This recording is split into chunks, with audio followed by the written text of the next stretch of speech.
Terima kasih. Bismillahirrahmanirrahim. Assalamualaikum warahmatullahi wabarakatuh. Hidup rakyat, hidup buruh, hidup kaum perempuan. Semoga semuanya selalu dalam lindungan dan limpahan keberkahan dari Allah Subhanahu wa taala. Suara saya masuk ya dengan dia?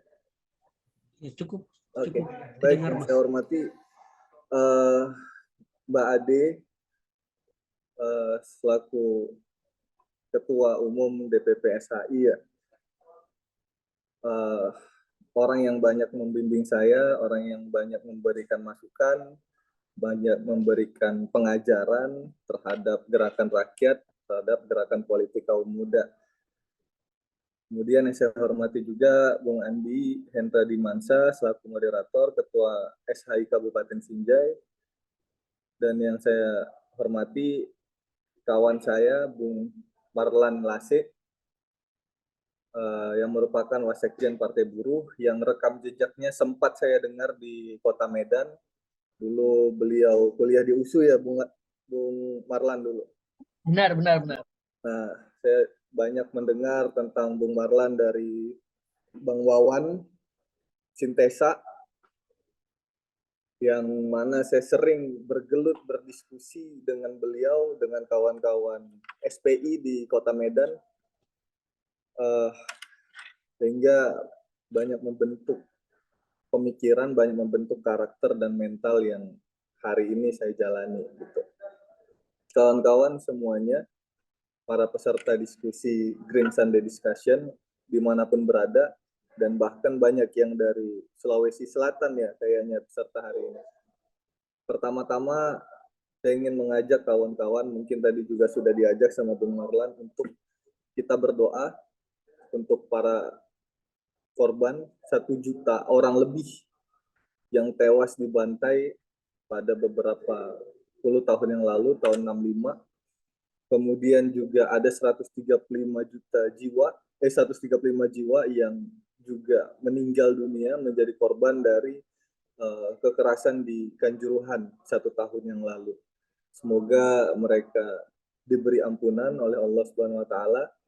Para keluarga yang ditinggalkan bisa mendapat ketabahan, dan para pelaku dari 2 tragedi tersebut yang sampai hari ini belum diusut dan belum diungkap kebenarannya dapat segera terungkap apa yang terjadi, siapa dalangnya, siapa otak dari 2 tragedi yang memakan korban jiwa, yang menyebabkan rakyat menderita menjadi korban dari kekerasan negara. Kawan-kawan, di diskusi kali ini mungkin nggak banyak yang bisa saya sampaikan ya terkait bagaimana kaum muda dengan politik elektoral hari ini, khususnya terkait isu-isu keanakmudaan. Sebenarnya sederhana.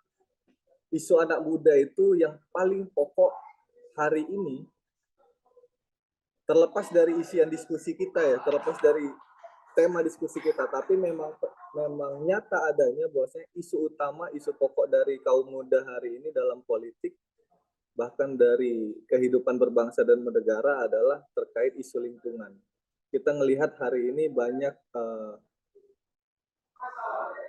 pengalihfungsian lahan dari yang lahan produktif menjadi lahan tambang dan industri, kemudian banyak penggusuran, kemudian banyak hutan-hutan yang hilang, bahkan hutan-hutan adat kita melihat langsung bagaimana di Jambi khususnya ya, kemudian di Kalimantan, di Papua, yang hutan-hutan adat itu hilang, dirubah, dikonversi menjadi hutan industri ataupun tambang.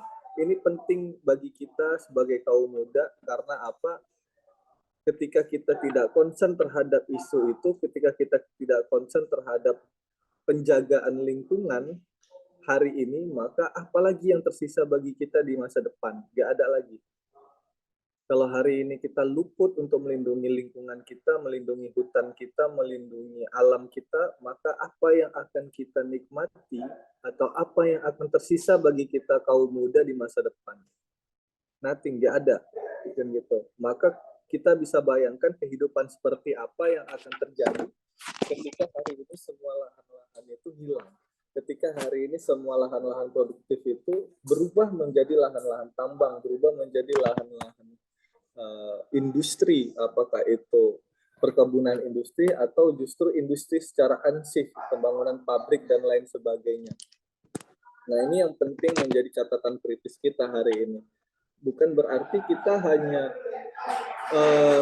terpaku atau kita hanya apa ya bahasanya, kita hanya mempersempit diri hanya sebatas lingkungan, enggak, tapi dari lingkungan itulah maka semua kebutuhan dari kesejahteraan rakyat lainnya itu akan terpenuhi. Bagaimana kita mau mengakses pendidikan yang layak, kesehatan yang layak ketika lingkungan yang ada untuk melindungi kita dari kesehatan, dari penyakit dan sebagainya itu hilang, dan gitu. Bagaimana kita mau sekolah dengan baik ketika nanti kita tidak dapat lagi menghirup udara yang bersih, dan gitu. Ketika kita hidup di tengah polusi dan sebagainya, maka itu semuanya sia-sia. Kita tidak lagi bisa bicara tentang pendidikan, kesejahteraan, kesehatan dan lain sebagainya, nggak ada, kan gitu. Nah, maka itu menjadi catatan penting kita. Bagaimana caranya, kan gitu. Maka hari ini yang menjadi keresahan saya pribadi sebagai kaum muda, khususnya sebagai politisi muda ya kalau bisa dibilang, itu adalah bagaimana anak-anak muda itu ternyata di politik hanya muda secara usia, bukan muda secara gagasan. Ini banyak banget. Ini yang menjadi catatan penting kita. Ini yang menjadi hal yang harus kita garis bawahi ketika kita melihat ada anak muda yang masuk ke dalam dunia politik. Kita harus lihat dulu, jangan sampai kita termakan oleh label-label anak muda, tapi ternyata mudanya hanya di usia, secara pemikiran, secara gagasan itu enggak. Banyak sekali saya temui, khususnya di Jakarta, banyak kita bergaul dengan beberapa anak-anak muda lainnya, dengan para politisi muda, ternyata kemudaan mereka bukan muda secara pemikiran. Padahal kaum muda itu menjadi tonggak sejarah dari semua perubahan peradaban, kan gitu. Ciri khas dari kaum muda dalam posisi politik adalah progresivitas. Ketika dia bilang dia kaum muda, maka anak muda ya ciri khasnya progresif revolusioner. Dalam hal ini, dalam situasi politik, geopolitik yang terjadi hari ini, gagasan revolusioner, gagasan progresif apa yang dibutuhkan dari kaum muda? Ya gagasan tentang bagaimana melindungi lingkungan, bagaimana tentang kita menjaga lingkungan, kita menjaga bumi ini untuk tetap nyaman ditinggali, kan gitu. Itu yang menjadi catatan kritis dari anak muda ketika masuk di dunia politik. Karena kalau kita bicara hari ini ya, anak muda di kontestasi pemilu 2024 maka menjadi kunci penting dari penyelenggaraan pemilu. Banyak riset, banyak survei, bahkan BPS dan Kemendagri merilis bahwasanya jumlah anak muda, generasi milenial, generasi Z di pemilu 2024 itu hampir mencapai 60% suara atau 60% daftar pemilih tetap. Mayoritas, kan gitu. Tapi kita lihat sampai hari ini, sekitar sekarang 5 bulan ya menuju penyelenggaraan pemilu 2024, tidak ada satupun gagasan-gagasan anak muda yang diserap oleh para kandidat-kandidat ataupun partai politik yang akan maju dalam kontestasi pemilu 2024. Kalaupun ada mereka menyampaikan gagasan-gagasan tentang anak muda, lingkungan, climate change dan sebagainya, kita belum melihat bagaimana grand design mereka, bagaimana konsep yang akan mereka bawa untuk merealisasikan semua slogan-slogan yang mereka ucapkan. Gitu. Itu belum ada.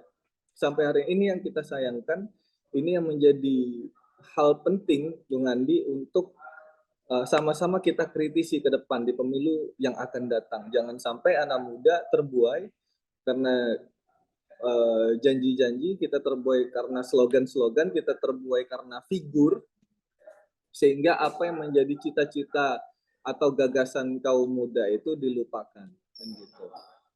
Karena jangan sampai kita kaum muda di dalam politik elektoral ya, kalau kita bicara politik elektoral itu hanya dijadikan sebagai komoditi belaka kan gitu, hanya dijadikan sebagai pangsa pasar untuk meraup suara sebanyak-banyaknya. Jangan sampai. Ini yang harus kita ingat bersama, yang harus kita kritisi bersama-sama melalui forum-forum seperti ini ataupun melalui diskusi-diskusi ringan sehari-hari. Apa sih gagasan dari partai politik, apa sih gagasan dari para kandidat, dari para politisi, apakah itu presiden, wakil presiden, caleg dan sebagainya tentang narasi kaum muda, tentang cita-cita kaum muda. Ini belum ada gitu. Kalaupun ada hanya masih sebatas slogan-slogan.